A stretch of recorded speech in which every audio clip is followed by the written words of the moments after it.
suppose, you know, I suppose in some ways I define everything that we do at IDEO as creating choices that haven't existed before.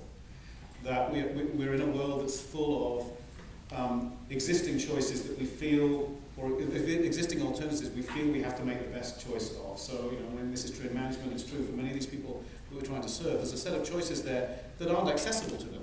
You know, they're too expensive, they're in the wrong country, they provide the wrong service.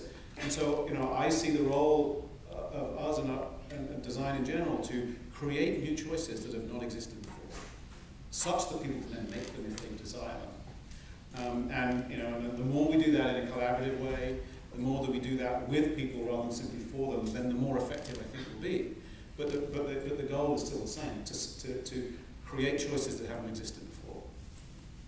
Yeah, I would answer it very similarly. It's core to everything we do. Fundamentally, our value system starts with the potential of every human being to pursue lives of purpose, and that this understanding that what we're after is not just a little bit more income, but it's about dignity. And dignity comes from choice and opportunity.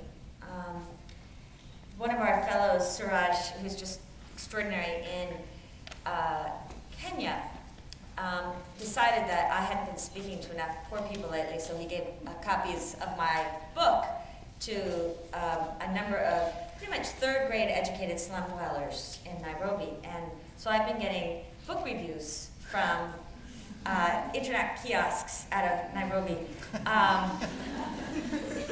And they are fantastic. I mean, just the poetry of the syntax and the misspellings in and of itself should be published because they're so beautiful. But some of them have said, you know, I too want to fight, you know, to help bridge this gap between rich and poor. And I think, does that mean you want to get richer? Does it mean you really want to work? And what it really means is they want to work in community. And Suraj got so inspired by the response that he's gotten that he now has a book club going in the slums. But he also decided he wanted to do what's called the TEDx, to do a TED conference in the Kibera slum, which is really visionary and begins with this belief in the potential of some of the poorest people on the planet. And they had these video CDs, and they put up different TED Talks that he thought that the people would be interested in. And then locals came, like graffiti artists and dancers, and they did their talks as well. And a lot of the feedback from people was the only workshops we ever get in Kibera are about HIV.